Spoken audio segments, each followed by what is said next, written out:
Chapter 4 of Ayala's Angel. This recording is in the public domain. Ayala's Angel by Anthony Trollope. Chapter 4. Isadore Hamel.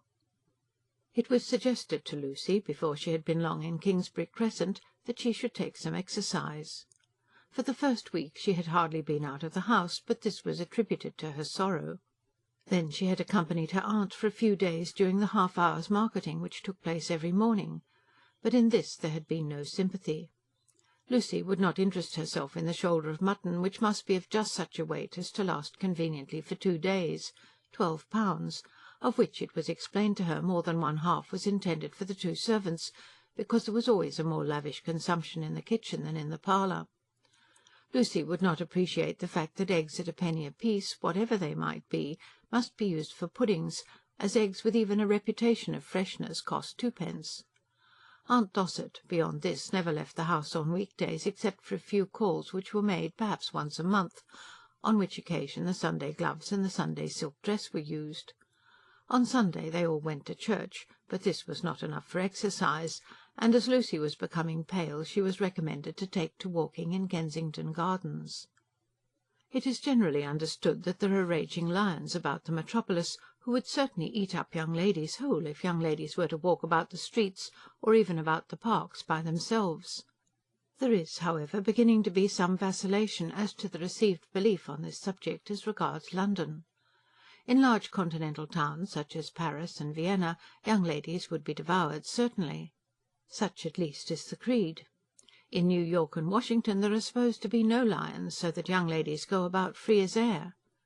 In London there is a rising doubt, under which, before long probably, the lions will succumb altogether. Mrs. Dossett did believe somewhat in lions, but she believed also in exercise, and she was aware that the lions eat up chiefly rich people. Young ladies who must go about without mothers, brothers, uncles, carriages, or attendants of any sort, are not often eaten or even roared at. It is the dainty darlings for whom the roarings have to be feared. Mrs. Dossett, aware that daintiness was no longer within the reach of her and hers, did assent to these walkings in Kensington Gardens. At some hour in the afternoon Lucy would walk from the house by herself, and within a quarter of an hour would find herself on the broad gravel path which leads down to the Round Pond. From thence she would go by the back of the Albert Memorial, and then across by the Serpentine and return to the same gate, never leaving Kensington Gardens. Aunt Dossett had expressed some old-fashioned idea that lions were more likely to roar in Hyde Park than within the comparatively retired purlieus of Kensington. Now the reader must be taken back for a few moments to the Bijou, as the Bijou was before either the artist or his wife had died. In those days there had been a frequent concourse of people in the artist's house. Society there had not consisted chiefly of eating and drinking. Men and women would come in and out as though really for a purpose of talking. There would be 3 or 4 constantly with Dormer in his studio, helping him but little perhaps in the real furtherance of his work, though discussing art subjects in a manner calculated to keep alive art feeling among them. A novelist or 2 of a morning might perhaps aid me in my general pursuit, but would, I think, interfere with the actual tally of pages. Egbert Dormer did not turn out from his hand so much work as some men that I know, but he was overflowing with art up to his ears, and with tobacco, so that upon the whole the Bijou was a pleasant rendezvous. There had come there of late, quite of late, a young sculptor named Isadore Hamel. Hamel was an Englishman who, however, had been carried very early to Rome and had been bred there. Of his mother question never was made, but his father had been well known as an English sculptor resident at Rome. The elder Hamel had been a man of mark, who had a fine suite of rooms in the city and a villa on one of the lakes, but who never came to England. English connections were, he said, to him abominable, by which he perhaps meant that the restrictions of decent life were not to his taste. But his busts came, and his groups in marble, and now and again some great work for some public decoration, so that money was plentiful with him, and he was a man of note. It must be acknowledged of him that he spared nothing in bringing up his son, giving him such education as might best suit his future career as an artist, and that money was always forthcoming for the lad's wants and fantasies. Then young Hamel also became a sculptor of much promise, but early in life differed from his father on certain subjects of importance. The father was wedded to Rome and to Italy. Isadore gradually expressed an opinion that the nearer a man was to his market the better for him, that all that art could do for a man in Rome was as nothing to the position which a great artist might make for himself in London, that in fact an Englishman had better be an Englishman. At 26 he succeeded in his attempt, and became known as a young sculptor with a workshop at Brompton. He became known to many both by his work and his acquirements. But it may not be surprising that after a year he was still unable to live as he had been taught to live, without drawing upon his father. Then his father threw his failure in his teeth, not refusing him money indeed, but making the receipt of it unpleasant to him. At no house had Isadore Hamel been made so welcome as at Dormer's. There was a sympathy between them both on that great question of art, whether to an artist his art should be a matter to him of more importance than all the world besides. So said Dormer, who simply died because his wife died, who could not have touched his brush if one of his girls had been suffering, who, with all his genius, was but a fainéant workman. His art more than all the world to him? No, not to him. Perhaps here and again to some enthusiast, and him hardly removed from madness. Where is the painter who shall paint a picture after his soul's longing, though he shall get not a penny for it, though he shall starve as he put his last touch to it, when he knows that by drawing some duchess of the day he shall in a fortnight earn a ducal price? Shall a wife and child be less dear to him than to a lawyer, or to a shoemaker, or the very craving of his hunger less obdurate? A man's self, and what he has within him, and his belongings, with his outlook for this and other worlds, let that be the first, and the work, noble or otherwise, be the second. To be honest is greater than to have painted the San Sisto, or to have chiselled the Apollo. To have assisted in making others honest, infinitely greater. All of which were discussed at great length at the Bijou, and the Bijouites always sided with the master of the house. To an artist, said Dormer, let his art be everything, above wife and children, above money, above health, above even character. Then he would put out his hand with his jewelled finger, and stretch forth his velvet-clad arm, and soon after lead his friend away to the little dinner at which no luxury had been spared. But young Hamel agreed with the sermons, and not the less because Lucy Dormer had sat by and listened to them with rapt attention. Not a word of love had been spoken to her by the sculptor when her mother died, but there had been glances and little feelings of which each was half conscious. It is so hard for a young man to speak of love if there be real love, so impossible that a girl should do so. Not a word had been spoken, but each had thought that the other must have known. To Lucy a word had been spoken by her mother. "Do not think too much of him till you know," her mother had said, not quite prudently. "Oh no, I'll think of him not at all," Lucy had replied, and she had thought of him day and night.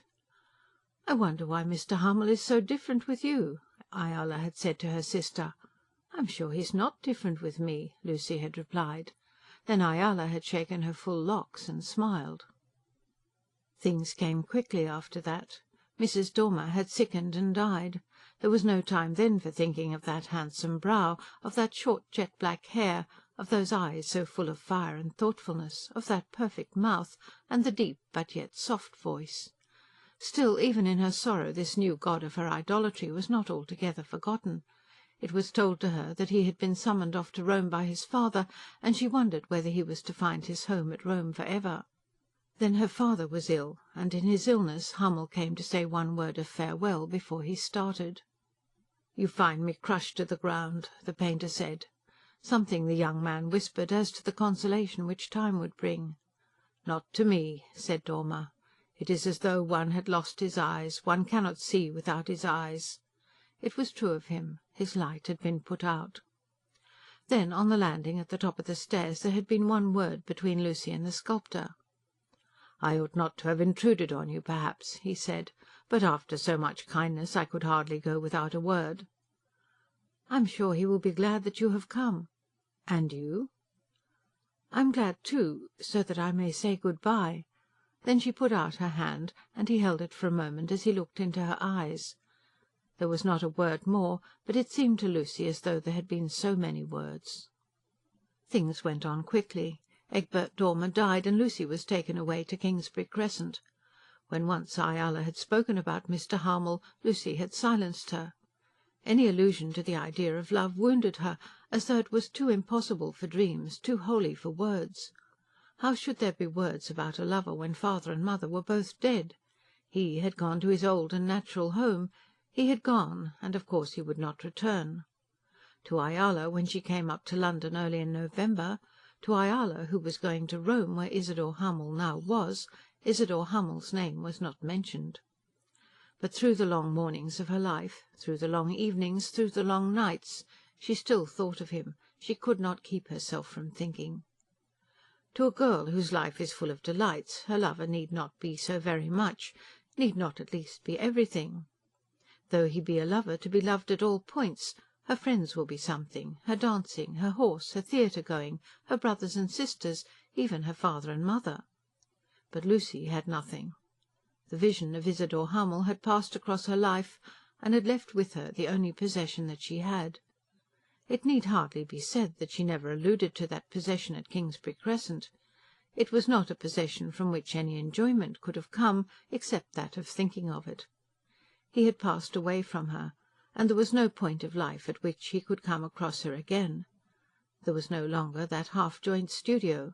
If it had been her lot to be as was Ayala, she then would have been taken to Rome. Then again he would have looked into her eyes and taken her hand in his.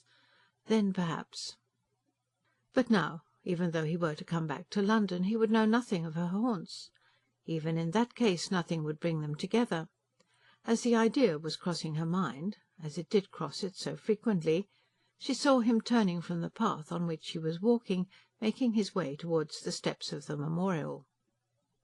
Though she saw no more than his back, she was sure that it was Isadore Hamel. For a moment there was an impulse on her to run after him and to call his name. It was then early in January, and she was taking her daily walk through Kensington Gardens. She had walked there daily now for the last 2 months, and had never spoken a word or been addressed, had never seen a face that she had recognised. It had seemed to her that she had not an acquaintance in the world except Uncle Reg and Aunt Dosset, and now, almost within reach of her hand, was the one being in all the world whom she most longed to see. She did stand, and the word was formed within her lips, but she could not speak it. Then came the thought that she would run after him, but the thought was expelled quickly. Though she might lose him again and for ever, she could not do that. She stood, almost gasping, till he was out of sight, and then she passed on upon her usual round. She never omitted her walks after that, and always paused a moment as the path turned away to the memorial. It was not that she thought that she might meet him there rather than elsewhere, but there is present to us often an idea that when some object has passed from us that we have desired, then it may be seen again. Day after day, and week after week, she did not see him. During this time there came letters from Ayala, saying that their return to England was postponed until the first week in February, that she would certainly see Lucy in February, that she was not going to be hurried through London in half an hour, because her aunt wished it, that she would do as she pleased as to visiting her sister. Then there was a word or two about Tom. Oh, Tom! That idiot Tom! And another word or two about Augusta. Augusta is worse than ever. We have not spoken to each other for the last day or two. This came but a day or two before the intended return of the Tringles. No actual day had been fixed, but on the day before that on which Lucy thought it probable that the Tringles might return to town, she was again walking in the gardens. Having put 2 and 2 together, as people do, she felt sure that the travellers could not be away more than a day or 2 longer. Her mind was much intent upon Ayala, feeling that the imprudent girl was subjecting herself to great danger, knowing that it was wrong that she and Augusta should be together in the house without speaking, thinking of her sister's perils, when of a sudden Hamel was close before her. There was no question of calling to him now, no question of an attempt to see him face to face. She had been wandering along the path with eyes fixed upon the ground, when her name was sharply called, and they two were close to each other. Hamel had a friend with him, and it seemed to Lucy at once that she could only bow to him, only mutter something and then pass on. How can a girl stand and speak to a gentleman in public, especially when that gentleman has a friend with him? She tried to look pleasant, bowed, smiled, muttered something, and was passing on, but he was not minded to lose her thus immediately. "Miss Dormer," he said, "I have seen your sister at Rome. May I not say a word about her?" Why should he not say a word about Ayala? In a minute he had left his friend, and was walking back along the path with Lucy. There was not much that he had to say about Ayala. He had seen Ayala and the Tringles, and he did manage to let it escape him that Lady Tringle had not been very gracious to himself, when once in public he had claimed acquaintance with Ayala. But at that he simply smiled. Then he had asked of Lucy where she lived. "With my uncle, Mr. Dossett," said Lucy, "at Kingsbury Crescent." Then, when he asked whether he might call, Lucy, with many blushes, had said that her aunt did not receive many visitors, that her uncle's house was different from what her father's had been. "Shall I not see you at all, then?" he asked. She did not like to ask him after his own purposes of life, whether he was now a resident in London, or whether he intended to return to Rome. She was covered in bashfulness, and dreaded to seem even to be interested in his affairs. "Oh, yes," she said. "Perhaps we may meet some day." "Here?" he asked. "Oh, no, not here. It was only an accident." As she said this, she determined that she must walk no more in Kensington Gardens. It would be dreadful indeed were he to imagine that she would consent to make an appointment with him. It immediately occurred to her that the lions were about, and she must shut herself up. "I have thought of you every day since I've been back," he said, "and I did not know where to hear of you. Now that we have met, am I to lose you again?" Lose her? What did he mean by losing her? She, too, had found a friend, she who had been so friendless. Would it not be dreadful to her also to lose him? "Is there no place where I may ask of you?" "When Ayala is back, and they are in town, perhaps I shall sometimes be at Lady Tringle's," said Lucy, resolved that she would not tell him of her immediate abode. This was, at any rate, a certain address from where he might commence further inquiries, should he wish to make inquiry, and as such he accepted it. "I think I'd better go now," said Lucy, trembling at the apparent impropriety of her present conversation. He knew that it was intended that he should leave her, and he went. "I hope I have not offended you in coming so far." "Oh, no." Then again she gave him her hand, and again there was the same look as he took his leave. When she got home, which was before the dusk, having resolved that she must at any rate tell her aunt that she had met a friend, she found that her uncle had returned from his office. This was a most unusual occurrence. Her uncle, she knew, left Somerset House exactly at 4:30, and always took an hour and a quarter for his walk. She had never seen him in Kingsbury Crescent till 6:15. "I have got letters from Rome," he said in a solemn voice. "From Ayala?" "One from Ayala for you. It is here. And I have had one from my sister also, and one in the course of the day from your uncle in Lombard Street. You had better read them." There was something terribly tragic in Uncle Dossett's voice as he spoke. And so must the reader read the letters. But they must be delayed for a few chapters. End of chapter 4